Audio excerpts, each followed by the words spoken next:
Salut tout le monde, c'est Lou, on se retrouve aujourd'hui pour découvrir une nouvelle vague de la gamme de la mythologie grecque Playmobil. Cette deuxième fournée de cet exclusif est constituée de 4 boîtes sorties en 2018 dans la collection History. On va regarder ça en détail et on commence avec Poséidon, le dieu de la mer du set 9523.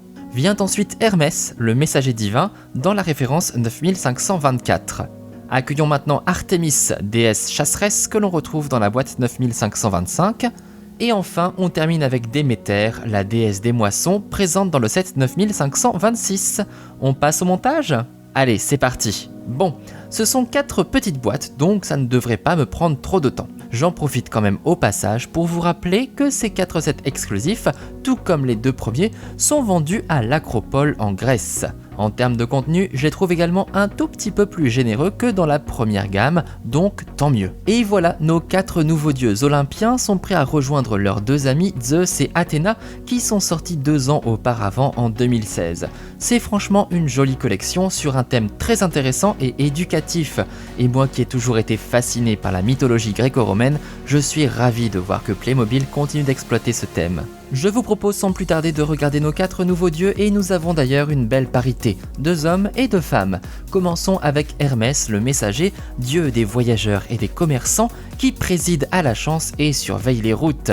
Il s'agit d'un des enfants de Zeus qu'on a découvert dans la première vague Playmobil.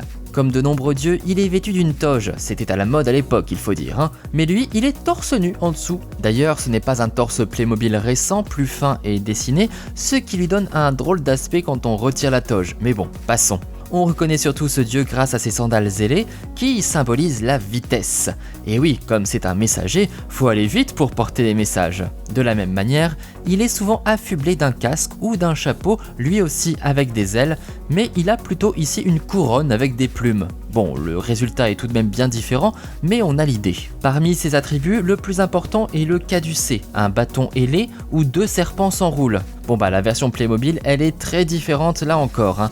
Notre Playmo Hermès est également équipé d'une hotte, pas pour les cadeaux de Noël, mais pour les messages qu'il porte, j'imagine. Comme dans la première vague, nous avons également un piédestal pour chaque dieu, où il est écrit en grec ici « Sanctuaire d'Hermès », ainsi que l'animal fétiche de notre dieu, ici le pigeon, certainement pour le côté messager encore une fois, car sinon Hermès est associé au coq, au bélier ou même à la tortue, quelle drôle d'ironie. Place désormais à Artémis, la déesse chasseresse qui protège la nature sauvage, mais aussi les femmes qui accouchent, et que l'on associe également à la lune. C'est une des filles de Zeus, et c'est aussi la sœur jumelle d'Apollon, dieu des arts. C'est une déesse farouche, qui se bat beaucoup, d'où sa tenue un peu particulière pour une déesse antique ici, mais c'est vrai qu'elle est souvent représentée en robe courte, ce qui est mieux pour chasser et se battre. Bon, là, Playmobil lui a carrément taillé un short, mais j'aime beaucoup la couleur et le motif floral, qui symbolise peut-être la myrte, fleur adorée de la déesse. Il faut dire qu'elle aime les fleurs et c'est normal pour une déesse de la nature. Donc elle a aussi une couronne de fleurs qui met en valeur sa belle chevelure coiffée en chignon. Là aussi, c'est l'aspect pratique avant tout. Se bagarrer avec les cheveux au vent, c'est pas pratique du tout. L'arme de prédilection de Madame Artémis, c'est l'arc. En voici un bien joli, tout doré. Et elle chasse ici une biche majestueuse. Le set comprend également un arbre pour rappeler la nature, en plus de l'habituel piédestal. C'est une biche un peu particulière comme vous le voyez, elle est blanche comme la neige et possède des cornes d'or. Cela fait référence aux biches que la déesse a capturées dans le but d'atteler son char, et c'est également une de ces biches qu'affronte Héraclès lors de ses 12 travaux. Autour maintenant de Poséidon, le dieu des mers et des océans, mais aussi responsable des tremblements de terre. Il s'agit du frère de Zeus et comme lui, il s'agit d'une figure très importante aux pouvoirs immenses. A noter qu'il a aussi été uni à sa sœur Déméter, qu'on découvrira juste après. Alors franchement, quand on regarde sa tête, on voit tout de suite qu'il s'agit du frère de Zeus, on retrouve la même barbe. D'ailleurs, ils ont aussi la même couronne de laurier. On pourrait les confondre facilement, d'autant plus qu'au niveau de la tenue, ils ont quasiment la même, à part que Zeus a une cape pourpre et Poséidon une toge blanche. Le détail qui fait toute la différence, c'est bien sûr le trident. Ah, tout de suite, on le reconnaît, notre bon Poséidon avec son beau trident. C'est une arme indissociable du dieu. Pour plonger un peu plus dans l'ambiance marine, hop, on fait apparaître des poissons et un bout de décor aquatique avec des algues. Et pourtant, pour le coup, l'animal fétiche de Poséidon n'est pas le poisson, on l'associe plutôt au dauphin, mais aussi au taureau ou même au cheval, des animaux terrestres. Rien de très aquatique, mais du coup, notre hippocampe, c'est quand même un cheval de mer, donc on s'y retrouve quelque part. A noter que l'on peut aménager son petit décor comme on veut car ces poissons sont dotés d'un petit trou entre les nageoires, ce qui est drôlement pratique pour pouvoir les faire tenir en haut des algues. Comme ça, on a vraiment l'impression qu'ils sont en train de nager dans la mer. Et on peut faire presque pareil avec l'hippocampe qui peut lui venir s'enrouler autour des algues. Et voilà, on a l'impression maintenant d'être sous l'océan, sous l'océan. On termine par notre quatrième divinité, voici Déméter, déesse de l'agriculture et des moissons, sœur de Zeus et Poséidon. Et je vous l'avoue, c'est tout simplement ma préférée de cette deuxième vague.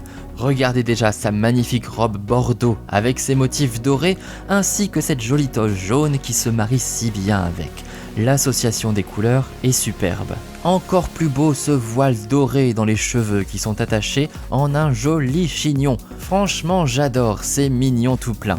La voici qui sort son attribut, la faucille, qui évoque bien évidemment le travail des moissons, d'où le fait qu'on retrouve un boisseau de blé, l'épi étant un de ses symboles, ainsi que des fruits. Bon, autant je comprends pour la pomme qui est un peu le fruit de base si on veut pour nous Européens, mais alors la pastèque, bon, je trouve pas que ça fasse très mythologie grecque, mais je me trompe peut-être. Madame Déméter nous vient également avec un petit agneau, même si on associe plus souvent la déesse au fort bélier, mais également à la truie ou au serpent. Mais bon, un agneau, c'est si mignon, regardez comme il a l'air tout doux. Et voilà, nos 4 dieux rejoignent donc notre Olympe Playmobil. Lequel est votre préféré? Celui que vous trouvez le plus stylé? Dites-le moi dans les commentaires. Pour ma part, c'est définitivement Déméter. A noter que sur les piédestaux, j'aurais quand même aimé qu'ils conservent une taille d'écriture constante, parce que là ça part un peu trop dans tous les sens. Bon, c'est qu'un détail, mais quand même. On retrouve également dans chaque set une jolie fiche cartonnée avec les différentes informations à retenir sur chaque dieu, mais c'est toujours écrit en grec.